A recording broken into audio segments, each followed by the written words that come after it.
Good morning, everyone. This is Joy Allen. I'm the Customer Success Manager for the OCI program out of Michigan.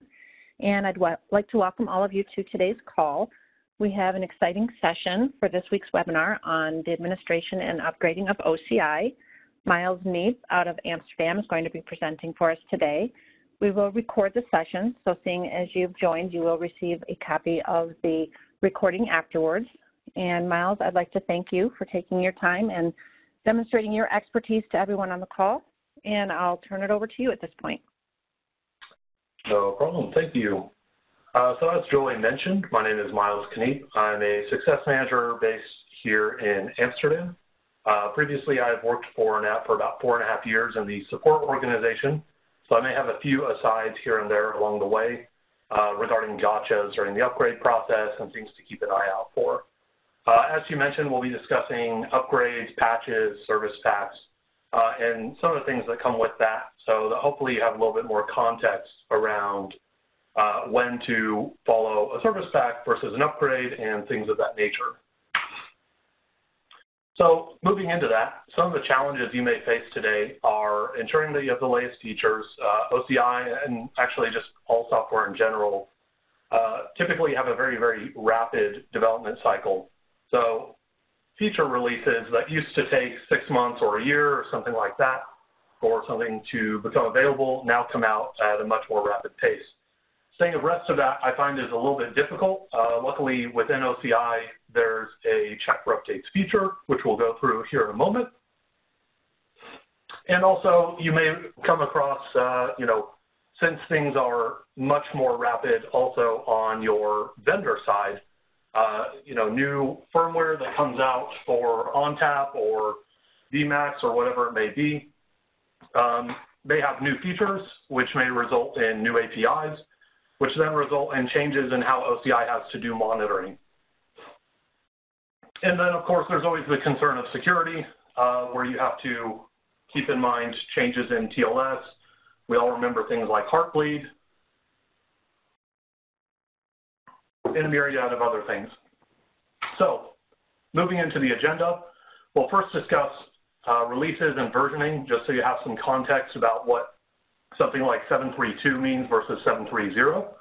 We'll then talk about patches, we'll talk about service packs, and then finally we'll go through the actual upgrade process. I won't do a demo or anything because that takes quite a bit of time, but if we have a little bit of time at the end, I'll kind of walk you through on just a lab box I have, looking at how we install a service pack.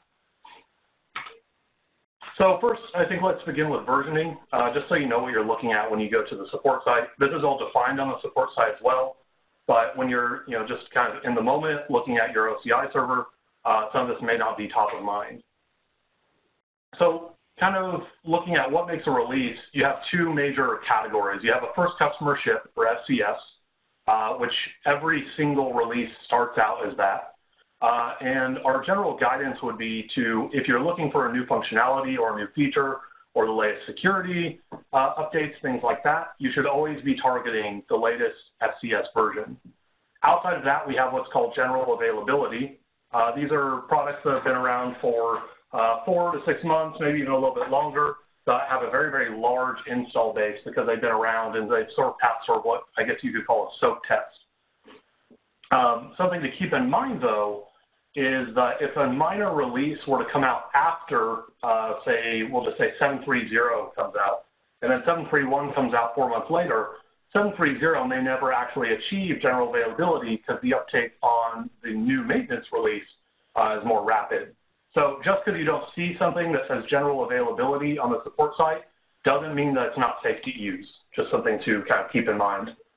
On the right, you see sort of a summary of the releases. When you're looking at 7 dot something, that is the major feature release. So for those of you that remember OCI 6.x, it is drastically different. Most everything had to be done through a fixed Java client, and the only things you could do through the web interface were basic administration of the OCI server itself. Moving it outward, you have 7.3 or 7.2, that sort of thing. And this is where we both define what a release family is for supportability purposes, when you're talking about engagements with support or engineering, further development on maintenance releases and that sort of thing, but also where you'll see the most noticeable differences within that major feature release.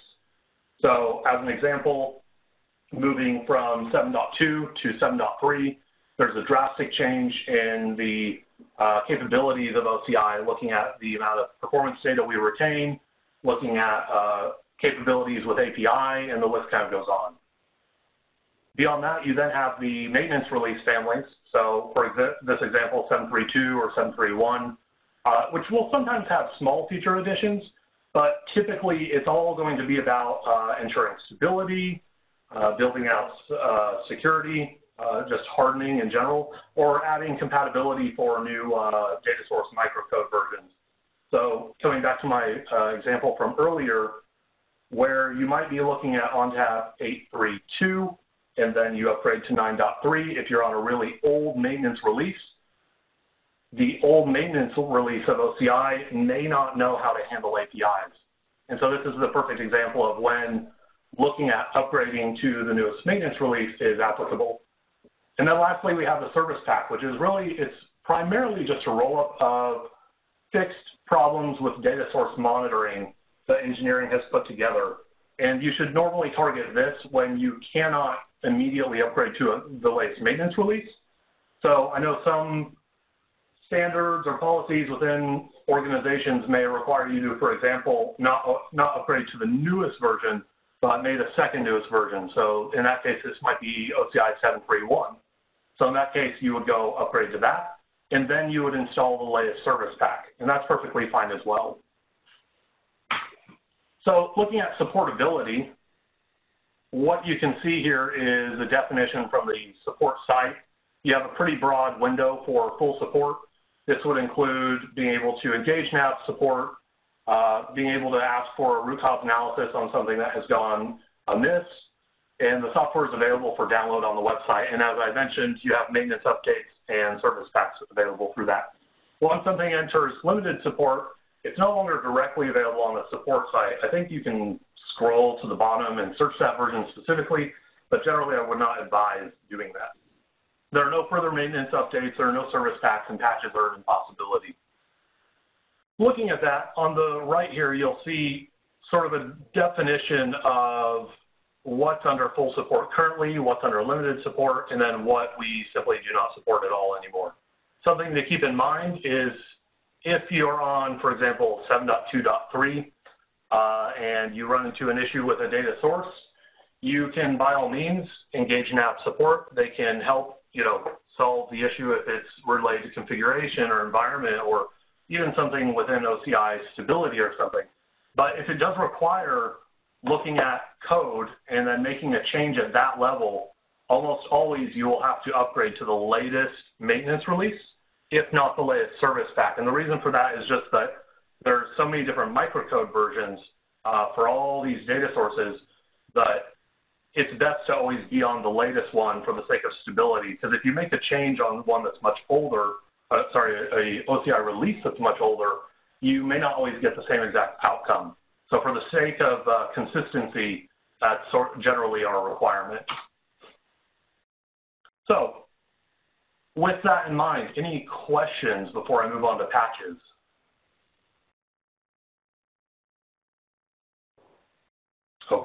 Okay. I will take silence as approval. So the data source patch is normally only going to be a one-off or a new problem, generally related to only a data source. On rare occasion, you may see or hear of a patch for something on the server side, but generally that's something that's much larger and simply will require an upgrade.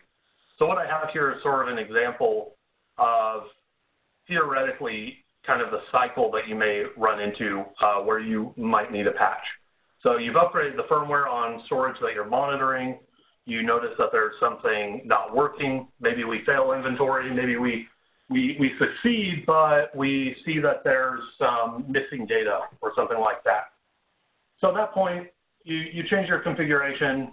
Nothing seems to help. You engage NetApp support. They find that, sure enough, this API is no longer working. they engage engineering, who provides you a patch. At that point, you can just install it via the web interface. It doesn't really require much manual work at all, and hopefully you'll be happy and on your way. So speaking of, I mentioned that service packs were essentially just a roll-up of data source patches. That is generally the use case. On rare occasion, we may have a data source patch for a very specifically configured system or something that should not be included in the service pack. But when you go to install a service pack, you'll see a whole list of all the tickets the engineering resolved, and that's being pushed out in that service pack. And if we have time for the demo, I'll walk you through that. And it will also include some optimizations or hardening for the acquisition service, but generally it's not going to touch the server side of things or, for example, the data warehouse whatsoever. So a question I frequently get is, okay, I have this patch or this service pack. I'm going to go install it. What do I do on the data warehouse? Well, luckily that's going to be nothing. So speaking of, when you're looking for an update, you can just go to support.netapp.com and then go to downloads. But a little bit easier is in the product itself. On the question mark, you can just click check for updates. You should get a message similar to this, which will then direct you directly to the specific download page for your product version. To apply, even easier, I think, simply go to admin and then patches, click actions, click install service pack or patch. You'll notice it's the same process for both, which is kind of nice. It used to be that that was not the case. You select your file, and then you're good to go. So questions on that bit before I move into actual upgrade guidelines? I don't see anything on the chat either.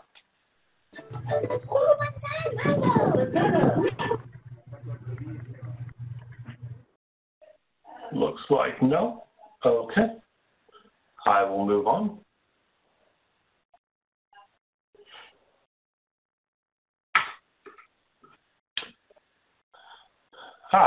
Thank you, Martin. Actually, something I will mention here, when you're installing a service pack, it will automatically approve. And so all you do is you select your file, you click install, and that's that. It will have a little note there that mentions that it will automatically be approved. But if you get a patch from engineering for a support issue, what you'll generally run into is that it will go into a sort of pending status. And with that, it will wait until you have a certain number of successes or failures for that data source, and then we'll ask you whether to approve or decline the patch. So this way you have a rollback method if somehow it doesn't work according to plan, but generally this just allows you to have some oversight into what you've been working on. So moving into upgrades, I think you should always know where you're going before you're going. And maybe this is just because I come from a support background, but I've seen plenty of headaches started simply because we start driving down one path and we don't totally examine what we're up to. So with that in mind, always review the latest requirements for OCI. Like I said, if you're upgrading for like 7.2x to 7.3x, there are a lot of new features. That does sometimes mean that there are new requirements. So I mentioned that there's a substantial increase in performance and inventory and capacity retention in 7.3.1 and 7.3.2. If you're coming from 7.2x, it's only 7 days. So as you can imagine, there's going to be a little bit higher requirement for memory assignment and also a substantial change in disk space. From there, you generally want to look at the scale. So we have general guidelines in the install guide regarding what OCI should be provisioned with, at least from the beginning. But that's a sort of minimum for a standard size environment. Many environments are much larger though. They include many different OCI operational servers, several RAUs, that sort of thing. So I definitely recommend that you work with your solutions engineer or your success manager to determine the scale so that you can address that sort of thing before upgrade and not after if something doesn't quite go the way you had expected. From there, if we do determine that something needs to be changed, we can go modify those resources, allocate more memory or CPU, grow our disk space. Something you should definitely keep in mind, though, is that for the server backup, you'll, as a guideline, need about 5 times more space than what the backup actually takes. And the reason for that is that we're going to have to take the copy of that, compress it, and then do our schema upgrade, and then uncompress it, and then restore it. And then, of course, the upgrade itself is not trivial. It's not only 30 minutes or something. So make sure you schedule roughly 48 hours for all of your activities. And you'll see as I go through some of these slides, some of it is a very quick check. Some of it's things like waiting on the data warehouse to finish its upgrade cycle. So now you know where you're going. Time to pack your bags. Go through, confirm the user privileges, and I mean on the operating system. Make sure that you're using a local administrator or that you have root access if you're on Linux. Ensure that antivirus has on-demand scan exception for the install path. This is extremely important. I cannot stress enough. I've even seen this affect Linux platforms, where during the upgrade, the antivirus on-demand scan starts holding all of the files, trying to check each and every single one. And as you can imagine, this can lead to some odd behavior after the upgrade is complete, or maybe it will just cause a total failure and you'll have to roll back and then start asking questions about why maybe this didn't work. So getting that out of the way beforehand definitely helps. A little bit of housekeeping you'll need to do on the OCI server is deleting temp files, remove any duplicate or decommissioned data sources from the web interface. And the reason for that is just so that OCI, when upgrading, isn't trying to upgrade within its database all these dead objects that don't actually matter to you anymore. So it can cut down on the upgrade time a little bit, by a marginal amount at least. It also just makes it so things are cleaner once you're totally complete. And if you're using a certificate authority signed certificates, make sure you back them up. And then similarly on the data warehouse, if you have custom tables, if you're using, I guess we could call the playground or something like that, make sure to take a MySQL dump. That's not something that the backup cycle for data warehouse will include. And same goes for custom scripts. Move them elsewhere, because when you're upgrading data warehouse, you actually have to uninstall, restart the OS, and then reinstall. And the reason for that is just the way the IBM Cognos behaves, which we'll get into here in a little bit. So lastly, after you've done some of that preliminary work, go download the install packages for whichever apply for you.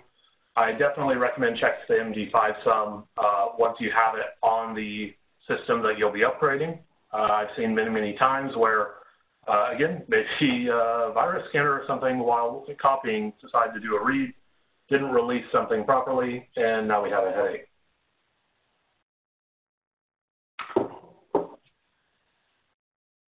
So next step, you'll want to back up basically everything. Start with the data warehouse. That's going to be the most time-consuming bit.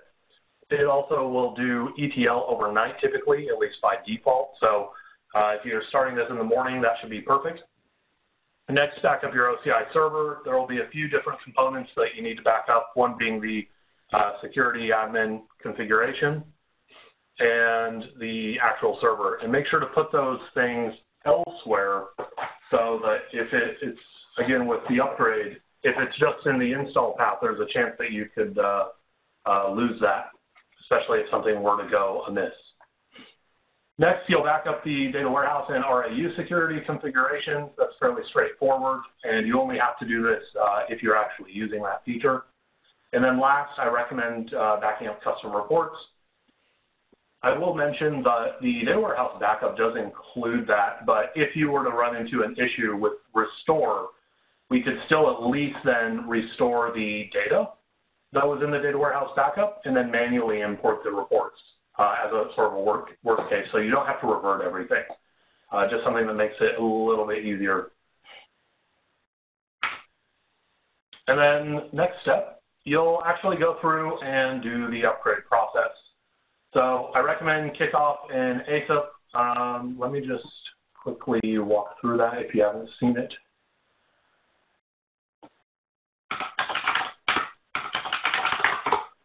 If I can type, let's see. Yes. So if you go to admin and then troubleshooting, you'll see send ASAP now. This will just help because you will have sort of a snapshot that you've sent to NetApp if something, again, goes amiss, or if you see behavior that's different after the upgrade even. It gives us sort of a reference point. From there, uninstall the data warehouse and RAUs, upgrade OCI. I will make a note on the right here. If you are using the anomaly detection engine, there are a few specific things you need to do. So you'll back up the OCI server, shut down the OCI server, and at that point, uninstall and then reinstall the new version of the anomaly detection engine, and you'll install the new version of OCI. And the reason for that is that if you were to uninstall the anomaly detection engine, it actually would tell OCI, if it was up at least, it would tell it to remove that info, so that doesn't necessarily help. So at that point, you'll upgrade the data warehouse. This is the most time-consuming bit. It can take several hours because there's a huge aggregate of data potentially coming from many different OCI servers. And then, of course, with new versions of OCI, you may have changes in the database schema. So conversions of that sort of thing can take a little bit of time. At this point, this is generally when I would recommend making coffee, running for lunch, that sort of thing. After that, check if there's an additional service pack. This is kind of what I mentioned. If you're not able to always go to the latest maintenance release, for example, if you're on 7.3.1, there's a good likelihood that there is another service pack out there. So knocking it all out in one go definitely helps. That way you aren't in the case of, okay, I've upgraded, but now 3 of my data sources aren't working. Why? So if you just knock out the service pack immediately, you're less likely to have any confusion like that. Next, you'll want to test your data warehouse reports. The reason for that is that while most should work, if you find any that you need to upgrade because of maybe a deprecated data mart or something like that, you'll want to know earlier rather than later. For example, if you're running quarterly reports. And then next, test the connectors in data warehouse. Make sure that the ETL process is actually successful. So from there, I don't really have much else. Just kind of to reiterate, I always recommend the latest maintenance release. I know that there's oftentimes question of what general availability means. So hopefully what I explained earlier on helps, and there's some understanding of how we qualify GA versus first customer ship. And then also, I of course always advise, if you can't, always get on the latest service pack. At that point, if something's not working, you can always engage support. But again, if one of those 2 things isn't done first, oftentimes that's something we just have to do first. So having that pre-done sort of pre-qualifies and can expedite the process if you're having some question or issue with a particular data source type. And lastly, I think I just figured I would mention some of the latest things in 7.3.2, which was released, what was that, 3-4 weeks ago maybe? Maybe not even that long. There are some new business insights for cloud available in there. A whole laundry list of UI enhancements. Now the ability to set performance policies on applications that previously you could only do on certain objects, and several enhancements in the data warehouse, and a lot of new integration features. So I think it was in 7.3.1 we introduced the option to feed, the NetApp Harvest tool into OCI.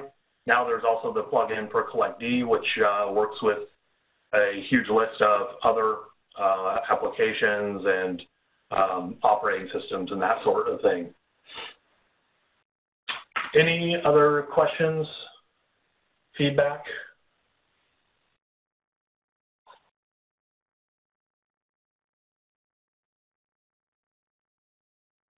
Nothing on the chat either? Yeah, while we're waiting for people to type up their questions or unmute themselves and ask a question, I would just like to thank everyone for joining today and remind you that this will be recorded, so I will send that out for you. Miles, it's been very, very helpful. I just want to alert people that there will be a customer satisfaction survey sent out. I believe it's coming out in the next 10 days. So you'll see that in your email. We'd be very interested to hear if we're helping you, if we're not helping you, what else you'd like to see. If you are having any issues upgrading OCI and you're not sure who to reach out to, you can always reach out to your assigned customer success manager. If you're not sure who that is, you can reach out to me directly and I will forward it to the correct person. Were there any last minute questions? So it doesn't look like it. I figured if we have, actually it looks like one.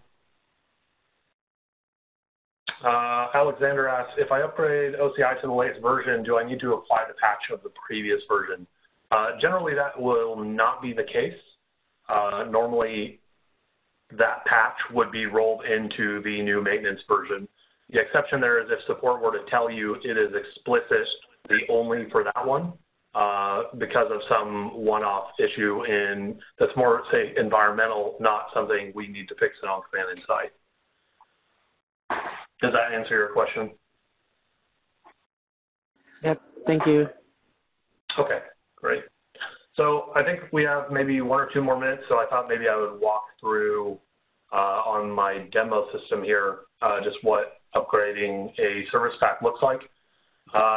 For those of you that have been OnCommand Insight users for a while, you may recall service packs involved installing into the operating system. And so because of that, there was sometimes limitations with regard to, since you're installing something on the OS, it could be seen as a change to the server itself and therefore a little bit more difficult to get approval for that sort of thing.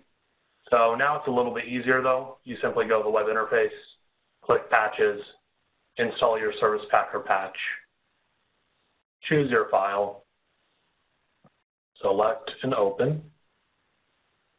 You'll see here it says loading and validating. It will then give us a presentation here in a second of all of the enhancements included in this service pack.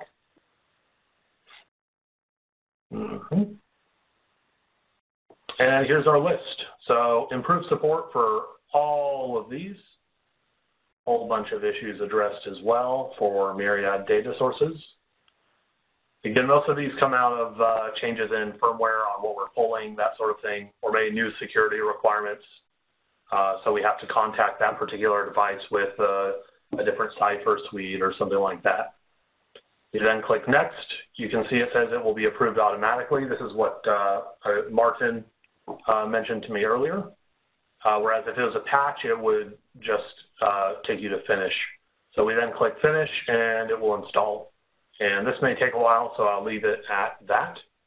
And if I guess there are no other last minute questions, have a great day.